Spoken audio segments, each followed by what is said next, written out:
আমি তোমার গায়ে হাত তুলছি, তাও আবার আমাদের বাড়ির কাজের লোকের জন্য। কাকে কাজের লোক বলতেছো?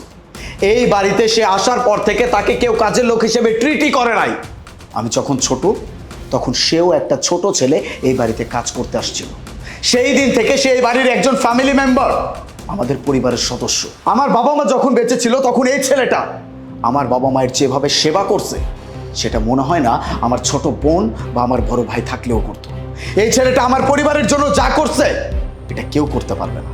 আর তুমি তাকে উল্টাপাল্টা কথা বলতেছো। তার অসুস্থতা নিয়ে তুমি তাকে নাটক করতেছে, এমন কথা শোনাচ্ছ কেন? কি করছে সে? এই বাড়িতে সে যতদিন যাবত কাজ করতেছে, আজ পর্যন্ত তার কোনো কাজে কোনো গাফিলতি আমরা পাই নাই। তার একটা কাজের ভুল আমরা ধরে ফেলতে পারি নাই। তাকে যদি এতটুকু করতে বলি, সে পুরোটা করে রেখে দেয়। তারপরেও সেই মানুষটাকে তুমি উল্টাপাল্টা কথা শোনাও কিভাবে? আর এইসব কি? এইসব কি? খাবার এভাবে পড়ে আছে কেন? তুমি খুব ভালো করে জানো প্রত্যেকটা মানুষ পরিশ্রম করে শুধুমাত্র এই খাবারের জন্য। খাবার হচ্ছে আল্লাহ পাকের দেয়া নিয়ামত। আর সেই খাবারটা তুমি এভাবে ফেলে দিছো, তাও আবার একটা মানুষের মুখের খাবার ফেলে দিছো। তুমি কত বড় অন্যায় করছো এটা হয়তো তুমি জানো না, কারণ তুমি জানতে চাও না।